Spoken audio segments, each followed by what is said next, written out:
यस्य स्वयं स्वभावाप्ति रभावे कृत्स्नकर्मणा तस्मै संज्ञानरूपाय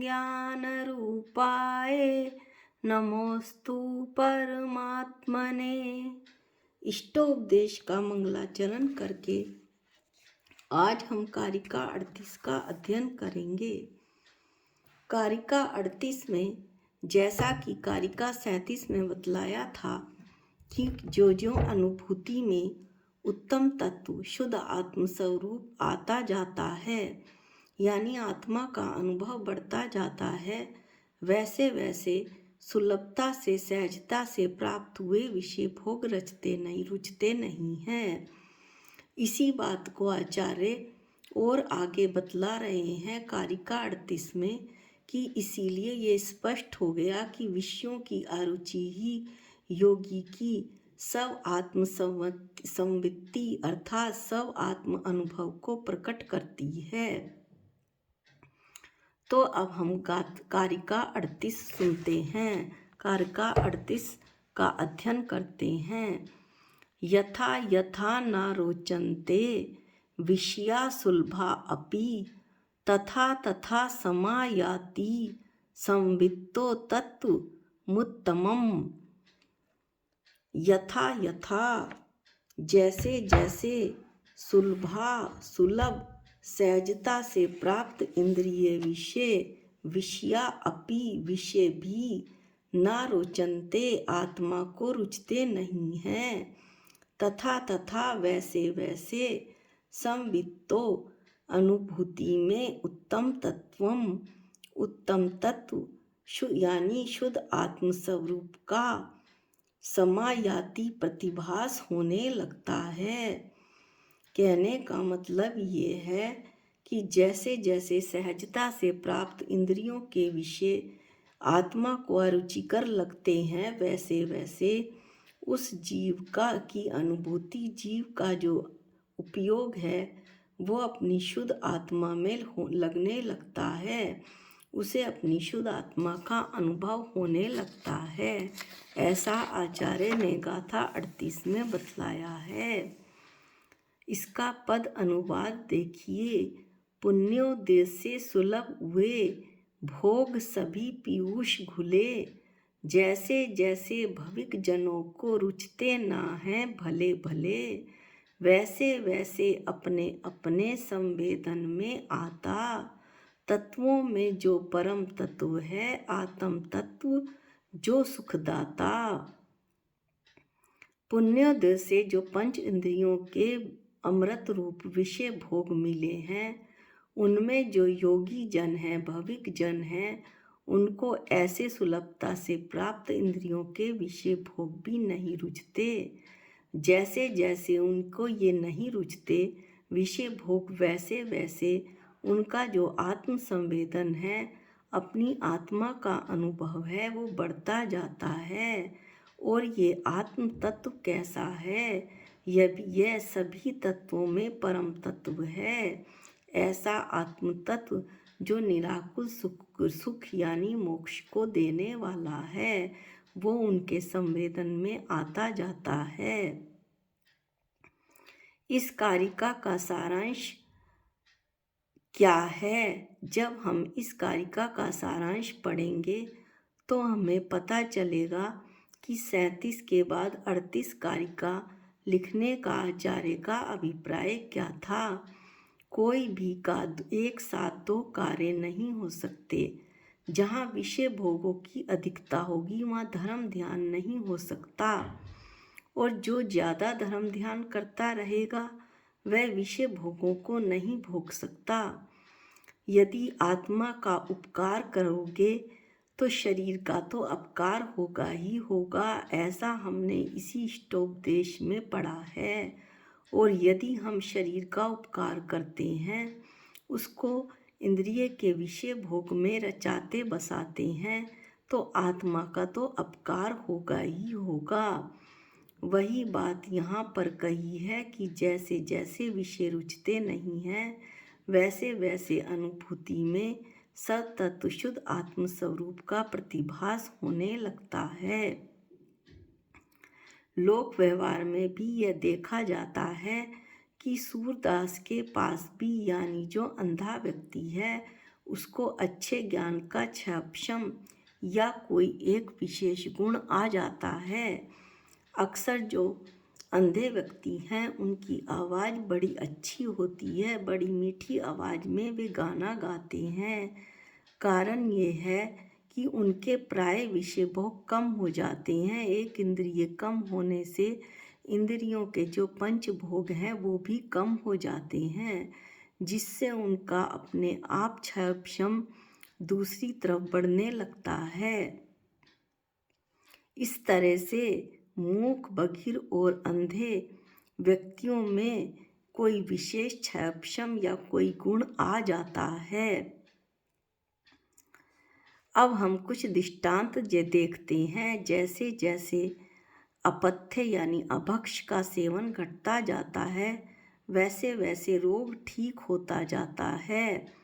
इसमें बतलाया है कि एक कार्य यदि कमी हो रही है तो दूसरा कार्य स्वतः ही बढ़ रहा है।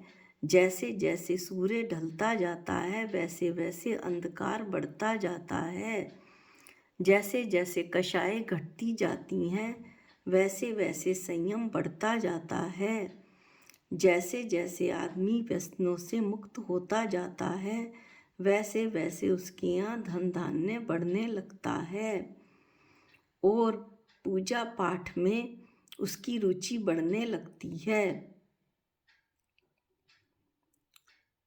इसी तरह से जैसे जैसे मेरे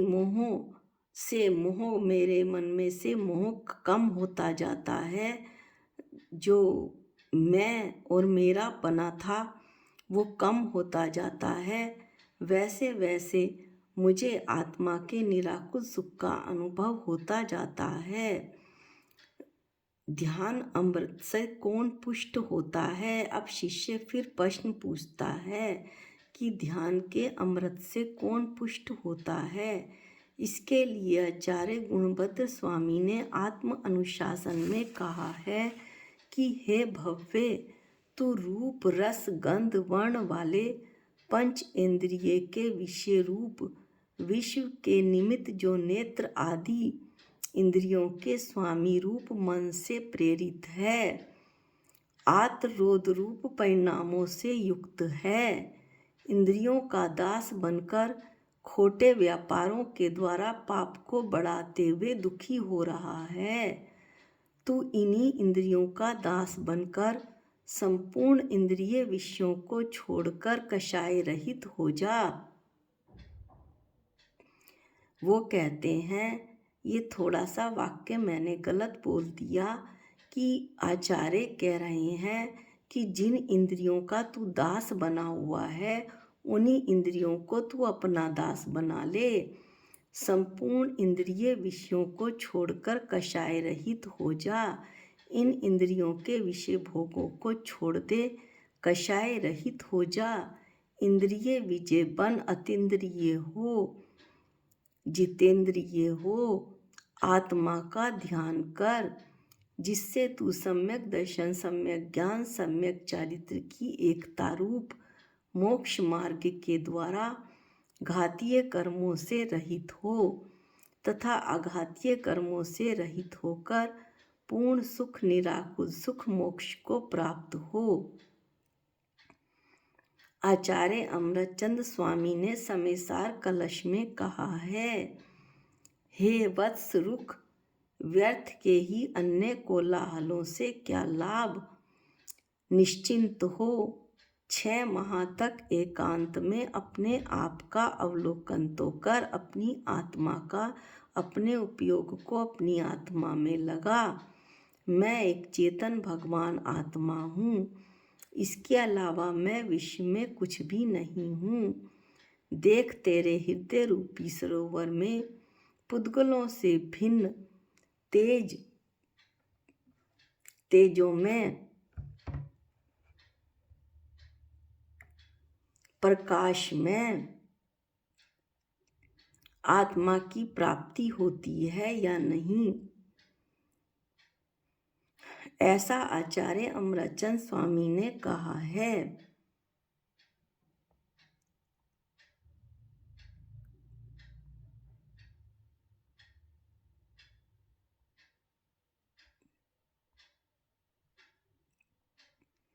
ऐसे तेज प्रताप प्रकाश युक्त जो बुद्गल से भिन्न है, ऐसी आत्मा की प्राप्ति होती है या नहीं होती, ऐसा आचार्य बता रहे हैं समय सार के कलश 34 में।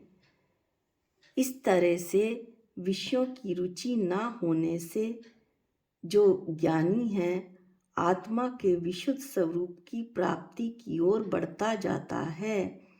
जैसे जैसे इंद्रिय विषयों के प्रति उदासीनता बढ़ती जाती है, वैसे वैसे सब आत्म संवेदन में यानी अपने अनुभव अपनी आत्मा के संवेदन में, शुद्ध आत्मा के अनुभव में वृद्धि होती जाती है।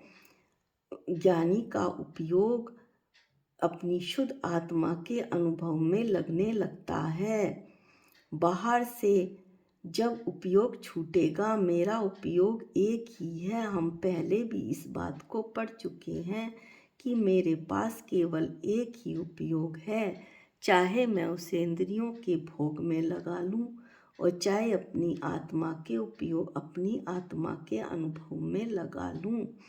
तो जैसे जैसे मेरा उपयोग इंद्रियों के विषय भोग में कम होगा, निश्चित रूप से ये उपयोग जो है मेरी आत्मा के अनुभव में लगेगा और मुझे सब आत्म संवेदन की में वृद्धि होती जाएगी।